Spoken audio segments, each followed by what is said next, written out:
I had my eyes on this Denmark-designed pizza oven for months, and I finally got my hands on one to review. Now available in the US on Amazon, the Witt ETNA features a big 16-inch rotating stone with a wrapped U-shaped burner. The idea of this design is launch it and forget it. So whether you're a fan of auto-rotating stones or not, let's test this puppy out and see if it can bake great pizza.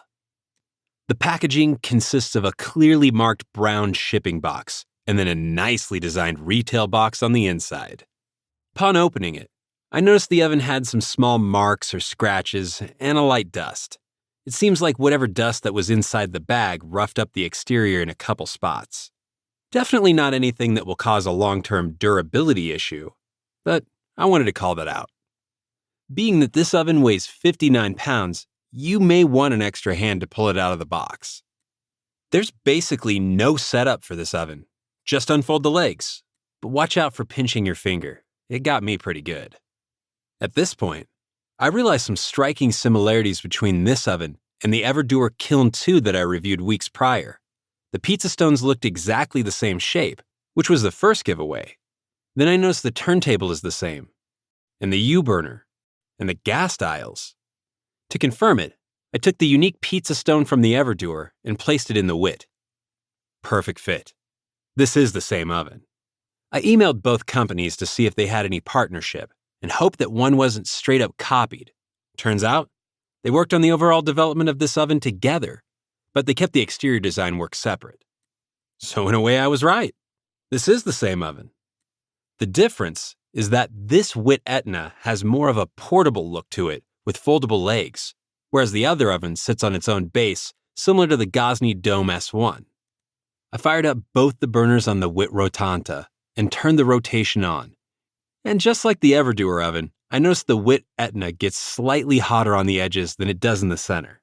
But as is tradition with all of my reviews, here are the 5-minute temperature recordings when pointing at the center of the stone. The Witt ended up getting about 25 degrees Fahrenheit hotter, but it was a slightly warmer day, so overall, the preheats were pretty similar. As expected, it bakes Neapolitans exactly the same as the Everdure.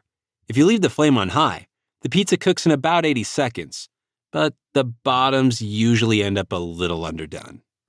However, if you lower the flame to medium just after launching, this evens the bake out so the bottom finishes nicely as well. Doing this increases the bake time closer to 2 minutes, but in my opinion, is the better option. For my first attempt, I launched when the center stone read 579 degrees Fahrenheit and baked it for about 5 minutes on low flame.